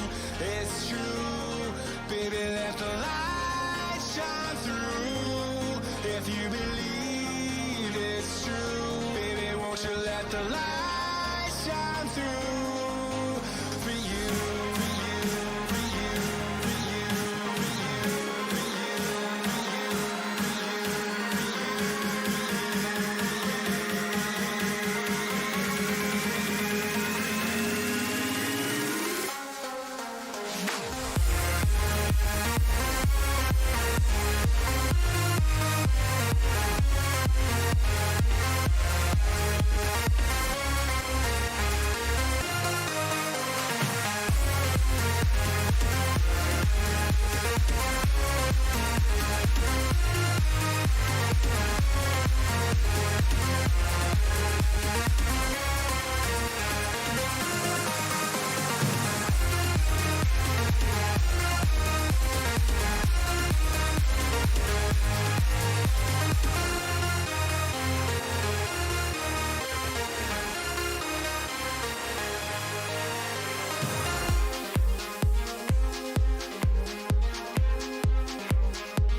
you and me, hanging from the willow tree, quietly drifting in the open breeze. Suddenly, the wind blows you away from me. Now I see we were never meant to be. If only we could travel back in time. Whoa, right where we. All right, hello everyone, and welcome back to Game 2 action between VBU Plutonium and Hyperion. What is it, Sword? Sword. No, is it not Sword? Is it Sword? It's Okay. Sword, I it's was just Sword. making sure that I didn't call it like Imagine, Hyperion yeah, Origin or good whatever. league owner, by the way. From last year. As VBU, they are stacking the bush again. Maybe they're gonna run it back with the invade. Maybe they've learned. Maybe Gotta they've learned hug the wall. hug the wall. This Except time, I think Attila's too far forward that it doesn't matter. maybe they try again. Maybe they wait they're a bit more patient this time. They let them walk back into the jungle, right? And then they do that late invade. Or Glada's gonna walk away. Saf wanna be okay, walking away. Not this time. All right. Not this time will they do it. As VBU decide, all right, you know what? Fool me once. Shame on you. Fool me twice. I don't know. They didn't do anything. One thing I want to point out, there are 4 blue champs on Hyperion. See? Look at they even all have blue ults. Look, it's all got blue. Whoa. Wait, they have Freljord buff. Oh my, how did they lose? As Inferno SK, he is on the Xerath, and I'm a Xerath connoisseur. All right, I play a lot of Xerath. As I bet you about a lot of people don't like that. But I do play Xerath, and we'll see how this is going to go. Obviously, Xerath is purely skill shot dependent. If you can land your skill shots, you're gonna do a lot of damage. If you can't, well, they're gonna do no damage. As that's the champ in a nutshell. Both junglers, I will point out, are starting on the opposite sides of the map. So we'll see what Nunu can do. Is obviously Nunu with the snowball. He's going to be looking to gank early on, and Hecarim basically just going to be going for the full clear and trying to hit level 4 as fast as possible and then do something. So we'll see what Roulette on this Nunu is going to be able to do with that snowball, where he's going to be targeting in this one. Yeah, and I think my eyes again are still on that bot lane. Coconut and Staff 1v really did well for themselves in that first game. So when you have a duo like MF Leona, that's what I'm really looking for, as they're gonna hit level 2 first. Ooh. Yeah. Nothing comes out of it. They hit level 2, but yeah, nothing coming out of that one. Is Squig is actually taking some damage in this top lane. You know, these are one of these picks that, like, how do you're like, what the heck? I'm against a Lissandra with Grasp? I've never played against this. It's Yeah, one of those where he's like, kinda getting poked. you've never practiced against this. And we have said that sometimes, if you pick out these you pick these picks that like people have never practiced against. Yeah, you can take a game. So maybe this is Hyperion's like strategy. Let's just pick stuff that the other team maybe has never played against. And this is the way they're going to end up evening up the series. Yeah, I mean, Lissandra, when do you ever play against Lissandra top? It's like in ranked, sometimes you go against like, I've been against Lissandra support before. Oh yeah, like Renekton support we saw the other week. How do you practice against that? You just don't. Exactly. Just don't. It's, I mean, I don't know how you go into solo queue and the other team locks like Renekton and you're like, all right, this is going to be the practice against Renekton support for EDL, And you're like, what the heck? For week 4, EDL, game number 1. Yeah, the Kalista Renekton. Not just Renekton, Kalista Renekton. Like, I don't even know the last time I've seen a Kalista on solo queue. That Like, I don't even like think I've seen one like, this year. One top lane. Yeah, I have not seen one since like 2 seasons ago. Yeah, I don't even know the last time I've seen a Kalista AD. I have seen a Kalista top, but not AD. As Roulette on the top side, actually matching the Hecarim clear. Yeah, not much going on right now. It's Glada potentially going to be looking into the mid lane. Inferno SK does not have any mana. As here we go. Snowball going to be coming in. Hecarim should be running forward. We'll see if they're going to be able to kill a Merciful Crow. Flash is going to come out. Roulette's going in. Here comes the Hecarim. Oh, he's actually going to be going after Inferno SK. Tower shot doesn't come through, but they're so low. They don't have summoners. Hecarim should be able to pick up one no matter what. Glada will be able to kill as Snowball will be used, and Nunu is going to get out of that one. So trade of 1-for-1 in the mid lane. Yeah, I mean, you saw like a little bit of a indecisiveness from Glada. He was like starting his recall, and he's like, no, I won't go in, or I won't start anything. And Roulette's like, yeah, I'm snowballing in, I'm going in, right? So I really like, that's your pro view, that's the comms right there live. So I really like that decisiveness coming from the side of Hyperion, right? Like, you need to just take that tempo and just push it, right? Take that lead, snowball, do whatever you need to do so that VBU doesn't just scale and do it exactly what they did in that first game where, Corki came online, Jhin just suddenly had like 20 kills, I don't know, right? So that's exactly what we want to see from Hyperion in this second game. Yeah, be proactive, get those plays done early, and really take control of this game. First Drake is that Hex Tech, as we pointed out. And we got 2 kills in 5 minutes. Now, we were at, like, how many at, like, 30? We had, it was like 60 10, or man. something. And it was a 10 at, like, 5 minutes, and then suddenly it was, like, 30, and then, like, 50, and all of a sudden we're at, like, a 40-minute game. Yeah, things were going a little bit crazy. As Hyperion, 1-3 this season. They really need to pick up some wins here, because you get towards that 4-loss mark, and that's when you're really staring down like, hey, are we going to make it into the playoffs? Because 3-4 doesn't always mean you make it in, right? As here we go, Glada into the mid lane. Inferno SK, no flash. Now Roulette is here. Do they have enough damage? Is Glada going to be running down this? Xerath will be able to pick up the kill. Now going to be running down this Nunu. Huge snowball coming through. Alistair, will he be able to do anything? Huge Seraphine ult from Merciful Crow. Will they be able to kill the Alistair? All that's needed is one more auto. Oh, won't be able to kill him, as Roulette was the one who was low. Meanwhile, on the top side, it's a solo bolo coming through. Alistair does have the flash. Is he going to use it is the question. The answer is yes. He will flash out of that one, and it's a 1-for-1 down here, but in the top side, Squig picking up the solo bolo. Yeah, I think that fight looks completely different if Attila is able to walk up, not just Vex. Because then you have that point where you can just kill Merciful Crow. Oh, they're looking on the staff. Snowball was used. Now, Nunu is kind of low, but, he's just going to, back to full HP. He's just going to end up using the little chomp. One thing we didn't point out, smites. You got a Nunu on the other team, who basically just has 2 smites. So it's going to be a little bit difficult to steal these objectives. Game is dead even now, though, as they're really targeting the Xerath. And again, one thing I did point out is the side of Hyperion, the Xerath, the Ashe, these are immobile champions that if you get on top of them, it's going to be very, very hard for them to get away. And Glada really, really punishing that early on. Yeah, that's what we like to see. That's the arrow. No. Oh, no, watch out. Watch out. Don't worry, the snowball will hit instead, as now they're going to be looking onto IQ of a coconut. He will flash. Staff want to be very, very tanky, but no flash. Will he be able to get out? That's going to be a TP use. He will stay alive. IQ of a coconut. He's running forward. It's a 2v3. He's looking for Vex Alistair, as that's going to be the snowball landing. IQ of a coconut going to be running forward. That's no all on Merciful Crow. She does use the TP. Xerath is walking down, doesn't have his ultimate, can't do anything, as now he's going to be walking forward.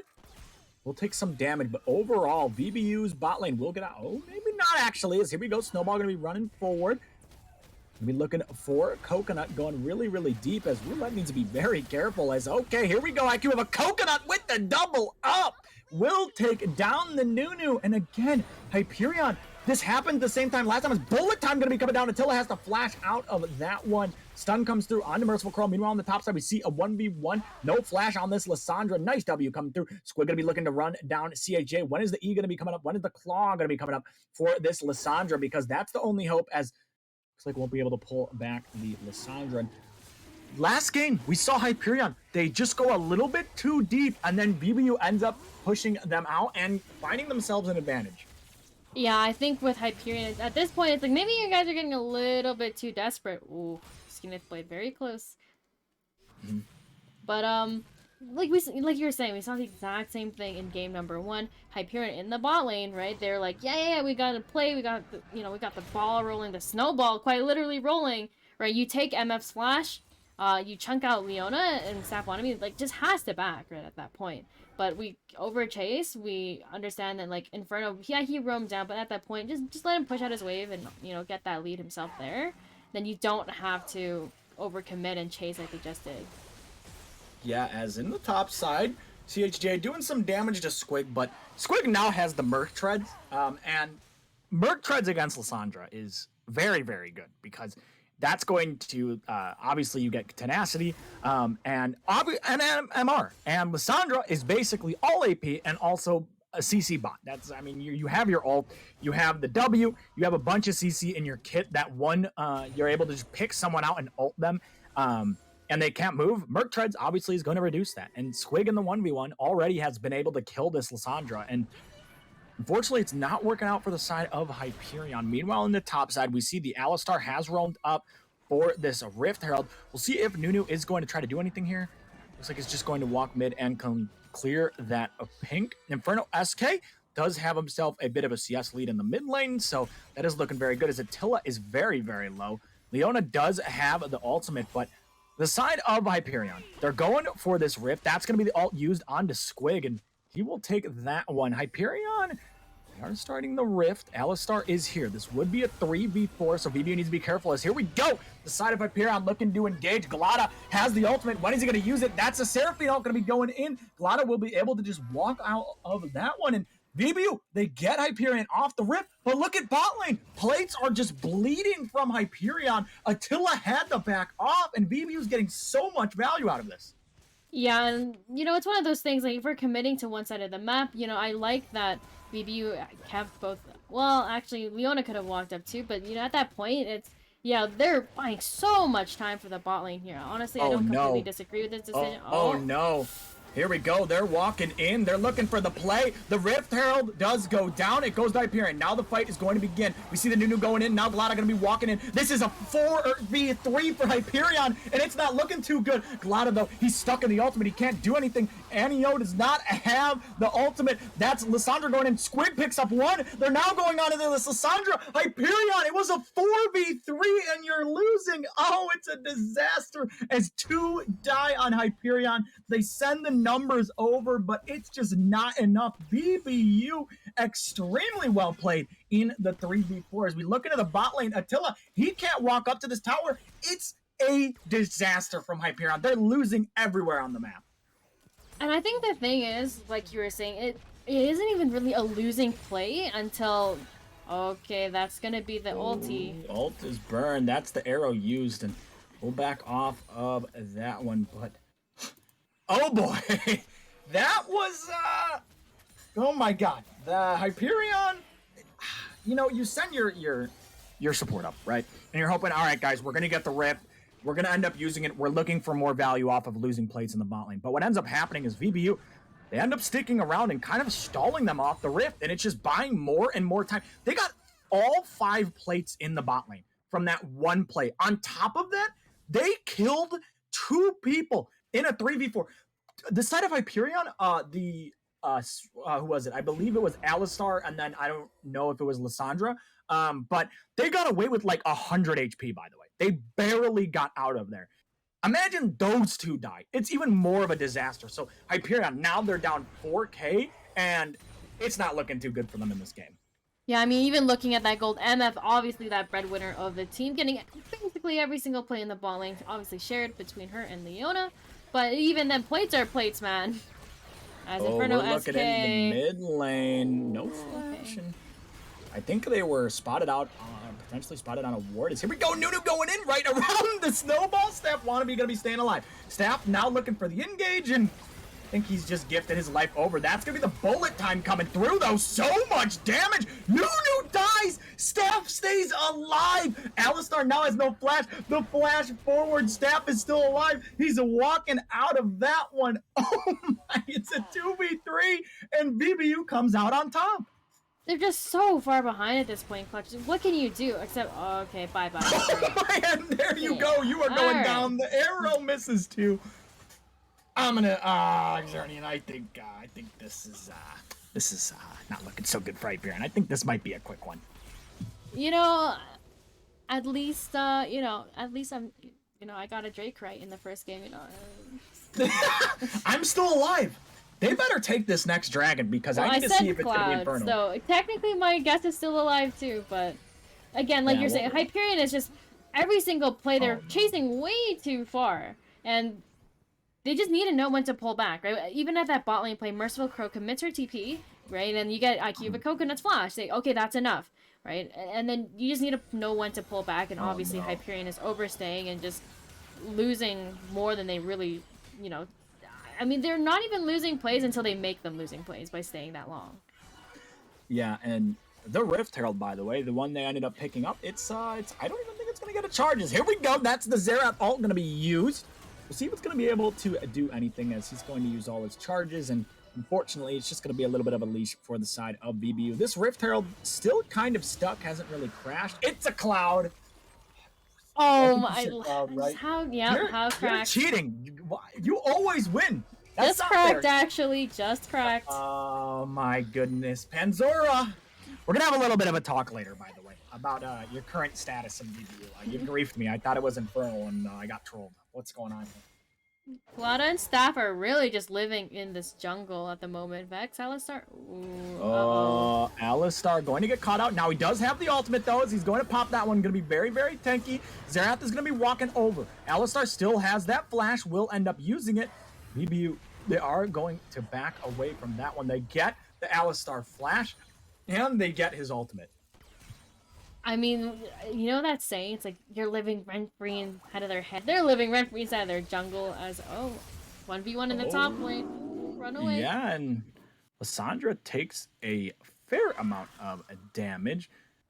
Now, she does have that ultimate, though, and Squig, obviously, if he tries to tower dive, he is going to get Lissandra ulted, so you got to keep that in mind. But VBU now have a 5.7k gold lead. They now have 2 dragons. Squig is fearless. He's walking forward. He's autoing. As here we go, the ult going to be coming down. Watch that W, though, as, it's going to do a lot of damage. That's the ult coming through. He's got to back off. He's so low. If his flash was up, that was for sure a solo kill. But Squig, unfortunately, not able to get the kill. Lissandra burning everything. Meanwhile, we're looking in the mid lane on to the Ashe. Attila, you're not getting out of this one, as he will go down. A kill going over to Coca, and VBU now has 10 kills in this game. I don't even know what to say anymore, Clutch. It's at this point, you're really kind of banking on a miracle. You're down 7k at 16 minutes as, that's a Hex Flash. Here we go. Alistar going to be going in on to the Leona. Now the Nunu going to be going in. TP going to be coming out. Looks like Hyperion potentially trying to fight this one. But this time they say, all right, I don't want to overextend. We'll just walk out of this one, as the ult will barely miss onto the Nunu. Very, very unfortunate from the side of VBU. But it's okay. They're 7k up. And yeah, I mean, this game looking very, very good if you are a VBU fan. And for the side of Hyperion, good news. Objective bounties have now spawned. And we know how annoying objective bounties can be. Yes, thank you, Ryan, for rewarding the players for losing.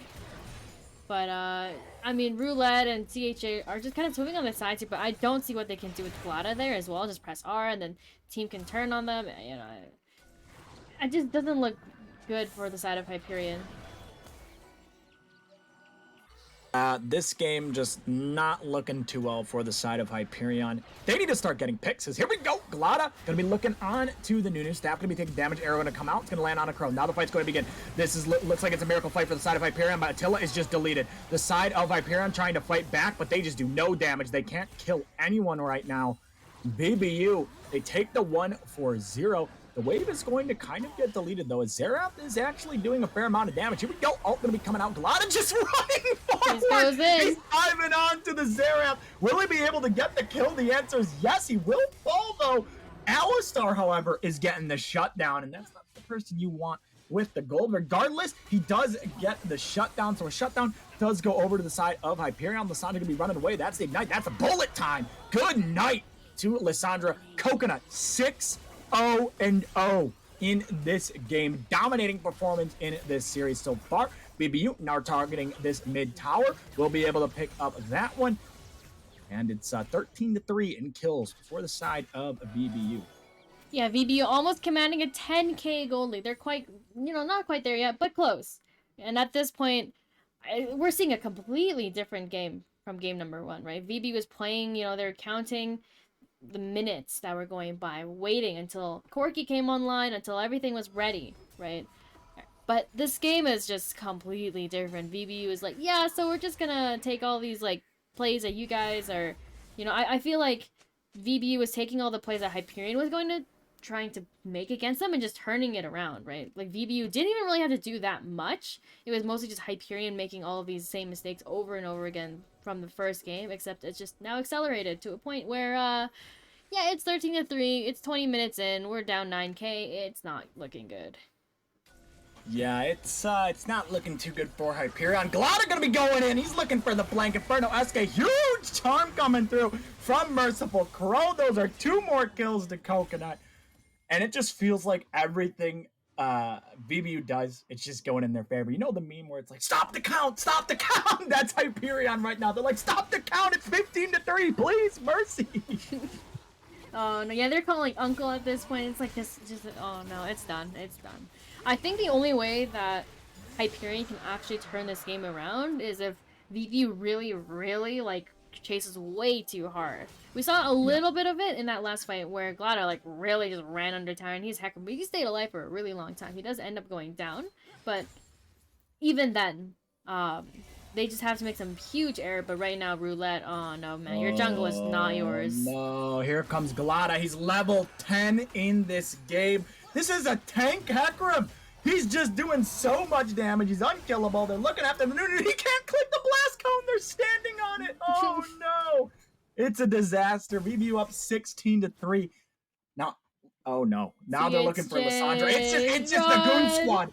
It's the Goon Squad. They're looking for Lissandra. Lissandra has the ult, has the claw. And Lissandra's just going to say, all right, you know what, guys? I'm just not even going to take it. How about that? That's going to be the ult being burned. Coconut's flashing forward. Give him the kill. Okay, ult right in the face. He's burning the flash. He's got to use it. You got to give him the kill. He's using the ult. He's using the flash. He's using everything. You got to give him the kill. And the only way I see this is this game's thrown. Because you can never say never. We saw Golden Guardians versus 100 Thieves. Okay, 11k gold lead. Golden Guardians lost. As here we go. Alistar gonna be going in. Arrow's gonna miss. Coconut. Maybe it wasn't so worth that you ended up using your flash. All right, Glada gonna be running forward, looking for this Ash dive in the tower. Going a little bit too deep for the side of VBU. Staff wannabe headbutt in the tower. He's going to go down also, and Inferno SK picks up the kill. What did I say? Never say never. Golden Guardians versus 100 Thieves. Maybe we're gonna see that again. Yeah, maybe VBU starts getting a little too overconfident, like you're just seeing there, where, you know, they overstay their welcome a little bit. Really good luck by Vex Alistar, the flash and the headbutt into their team. A little bit unlucky, you know, until it's okay, bro. We didn't see that. My eyes were closed. I don't know why, like, my monitor suddenly turned black. You know, didn't see that. Yeah, you just didn't see it. It didn't happen, I swear. But VBU, again, they're still 8.5k up, right? Like, they're still obviously ahead, and it's gonna take, like, maybe like 5 more of those plays, maybe more, for Hyperion to have a chance in this, because they're also on Soul Point. They have 3 dragons. It's going to be the Cloud Soul coming through. Baron's up, and VBU, I mean, there's a clear path to victory in this one. And it would have to be a monumental throw for the side of Hyperion to come back into this game. Coconut 9-1-0 on the Misfortune. Seraphine, obviously, Crow doing a great job on the Seraphine, been landing a lot of these ults in this game. So really, really good ults coming through from Crow. She's had very good charms, and it's been working out for the side of VBU. Now, 2 minutes until the dragon spawns. We'll see if VBU elect to just kind of run it down. The next Staff was maybe going to get caught out. I was like, he's alone, but I don't think Hyperion know that. Don't have amazing vision, and VBU potentially looking for this Baron. Yeah, I think they're not willing to take something like that because they know that transitions into just a free Baron. And then, no. We're looking into the bot side. The E was canceled from the Lissandra. Squig doing a lot of damage. He's running forward. He's going to get ulted, and now he's going to use the W, and we're looking on to this is Squig. He's, Squig. Going to get shut down. All right, maybe this is the play for Hyperion. If they are able to get this Baron, they could come back into this game. Oh my god, this is the LPL. This is the LPL. We're flipping the Baron. We're up 8k and we're flipping. Oh my god, we're flashing it. Guys, the Baron!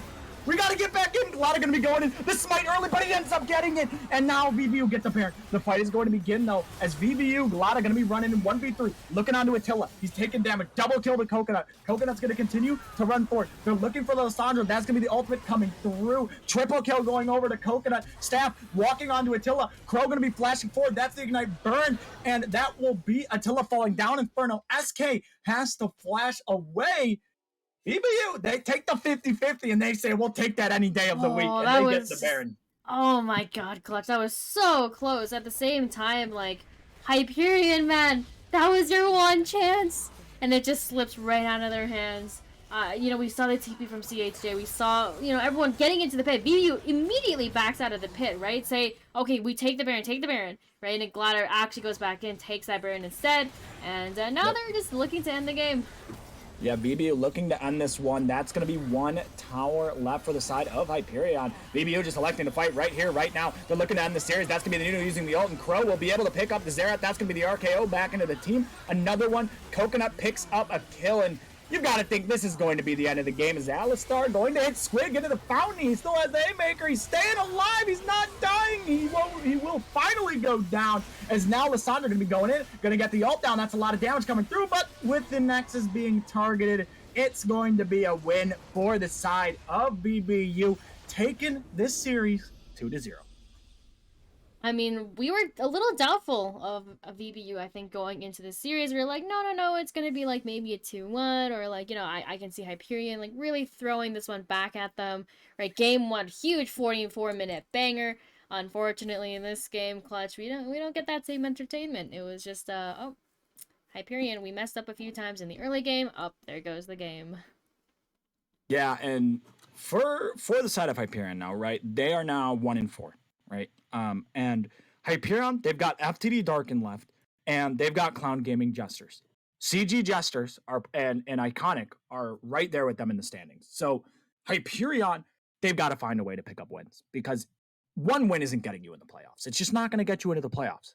So you need to at minimum get 2. And Hyperion, we saw good things in game number 1. Roulette had a good showing in game number 1 on the Viego. Inferno SK was really good on the Victor, but it just seemed that in game 2, VBU knew what to do and kind of just ran them over. Yeah, I mean, like we were saying, really, really strong show. I think VBU is really showing us that, honestly, I think if VBU keeps playing the way that they are, I can see them kind of sneaking themselves in to that top 4 team spot. But like I said, again, Clutch, it really depends, I think, on how the other teams are doing. And I mean, overall, I really strong showing from Coconut, especially. I think we were pointing, I think we had most of our focus on even just like Glada and Squig, but I mean, really, really great showing from that bot lane from VBU for sure. Yeah, and VBU 3-2 on the season now. They've got Clown Gaming Jesters and Aftermath Esports left. So there's a very good chance they end 4-3, which would be great for the side of VBU. Obviously not the same roster they had last season, but still doing pretty good. But Zernian, you got anything to say before we're gonna head off here? I bet that it's like, okay, you know what happened last season, EGL? Krypton started in the winner's bracket, and then they dropped into the loser's bracket, right? And then they made the miracle run to finals, and then they won. I think it would actually be scripted league, a scripted org, if Plutonium did the exact same thing. Yeah, that would not look good for me as I own VBU. I don't know. I just got both the Drakes right in this series too, so I don't know, man. Who's got the script? You're scripting, I think. But that's gonna be it from this series. VBU again taking the 2-0 over Hyperion Sword. We will see you guys on Friday, where Snack Bears will be taking on TD Syndicate in the Silver League. Make sure to tune into that one at 8 Eastern. But that's going to be it from me and Exernian. Thank you guys all for watching, and we'll see you Friday.